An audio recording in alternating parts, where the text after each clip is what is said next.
Assalamualaikum warahmatullahi wabarakatuh. Pada pertemuan kali ini kita akan membahas tentang pengantar perkuliahan ilmu mantik, yakni yang berisi tentang pengertian ilmu mantik, tujuan mempelajari ilmu mantik, serta urgensi ilmu mantik. Pengertian ilmu mantik yang dikemukakan oleh beberapa ahli. Yang pertama adalah Syekh Athiruddin Al-Abrari, yang mana beliau mendefinisikan bahwa ilmu mantik adalah seperangkat aturan yang berguna untuk melindungi akal dalam kesalahan berpikir. Supaya seseorang tidak salah dalam berpikir, maka perlu adanya aturan, pola, atau metode dalam berpikir. Inilah yang disebut dengan ilmu mantik. Yang kedua adalah ilmu mantik juga disebut di dalam Mi'yar al-ulum atau cabang beberapa ilmu. Disebut juga dengan ilmu mizan atau ilmu ukur. Karena ilmu mantik dinamakan demikian karena secara bahasa mantik memiliki keterkaitan dengan tiga pemaknaan. Pertama adalah beberapa pemahaman yang bersifat menyeluruh, kuliah atau secara keseluruhan. Yang kedua adalah kemampuan berpikir sebagai sumber lahirnya pemahaman-pemahaman berpikir yang lainnya. Artinya ketika mudah mempelajari ilmu mantik, ketika sudah mempelajari pola pikir, metode di dalam berpikir, maka akan membuka ilmu-ilmu yang lain. Atau dapat difahami adalah kemudahan di dalam memahami ilmu-ilmu yang lain.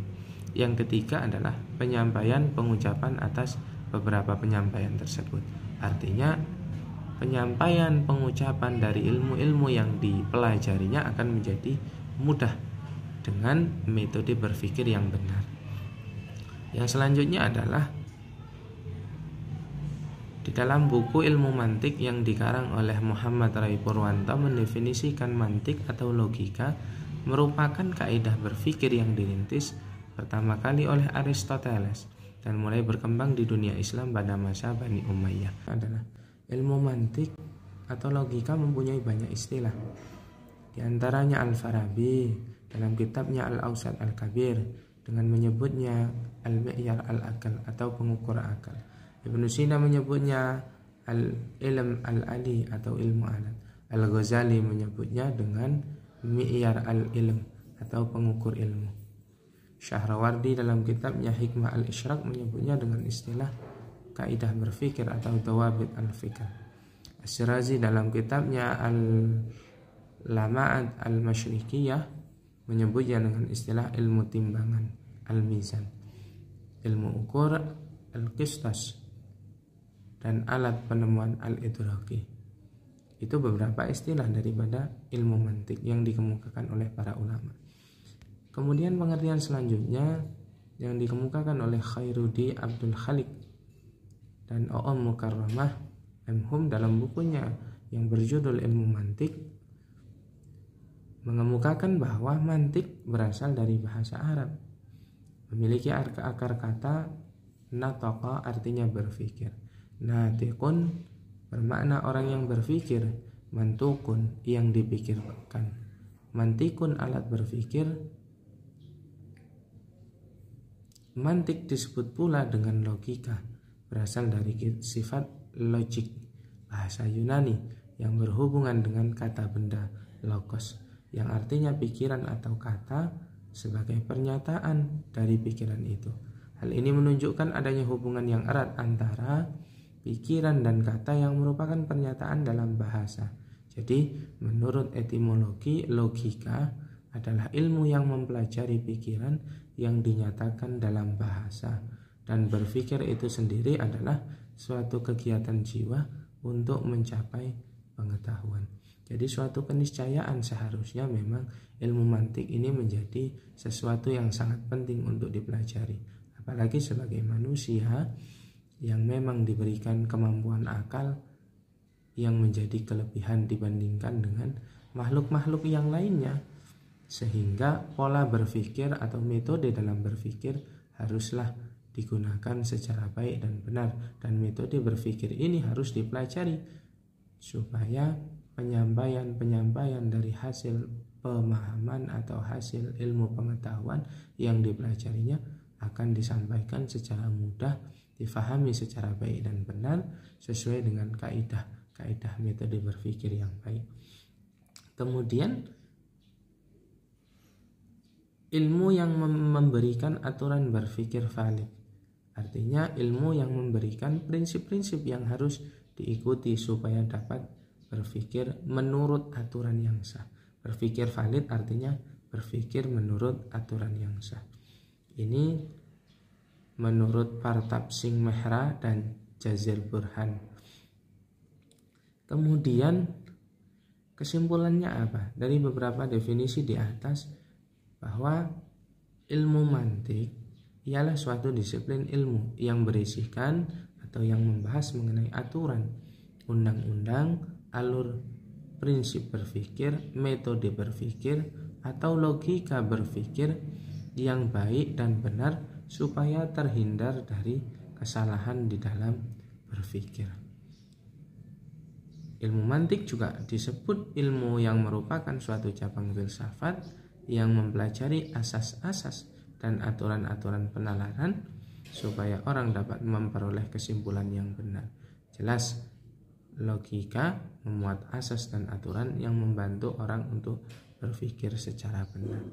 Itu adalah pengertian kesimpulan dari beberapa pengertian ilmu mantik. Selanjutnya adalah tujuan daripada ilmu mantik. Tujuan dan manfaat mempelajari ilmu mantik. Yang pertama adalah melindungi hati dan pikiran agar tidak terjerumus ke dalam kesalahan pola pikir. Yang kedua adalah ilmu ini menjaga pikiran dari kesalahan yang tidak disengaja, serta membuka pintu penutup dari pemahaman yang rumit. Artinya ketika kita telah menguasai metode di dalam berpikir, maka akan membuka cakrawala pemahaman-pemahaman ilmu pengetahuan yang lainnya dengan benar. Yang ketiga adalah agar otak terbiasa memahami sesuatu yang dianggap rumit, karena menurut sebagian orang ilmu mantik itu ilmu yang rumit. Namun ketika dipelajari dan mudah untuk difahami dan sudah dikuasai, maka ilmu mantik ini sejatinya adalah ilmu yang sama dengan ilmu-ilmu yang lain. Yakni ketika kita berusaha untuk mempelajarinya, maka akan diberikan kemudahan oleh Allah Subhanahu wa taala. Dan ketika kita terbiasa memahami ilmu mantik, maka ilmu yang lain yang kita anggap sulit untuk dipelajari itu akan terasa mudah. Yang keempat adalah agar manusia aman dari kekeliruan dan pengetahuannya selamat dari kesalahan. Diperlukan adanya peraturan-peraturan yang memberikan pedoman di dalam berpikirnya. Pedoman itu ialah ilmu mantik. Dengan demikian maka tujuan mempelajari ilmu mantik ialah agar manusia terhindar dari kekeliruan berpikir dan pengetahuannya selamat daripada kesalahan. Mempelajari ilmu mantik sangatlah penting karena manusia diberikan oleh Allah Subhanahu wa taala kelebihan, yaitu akalnya.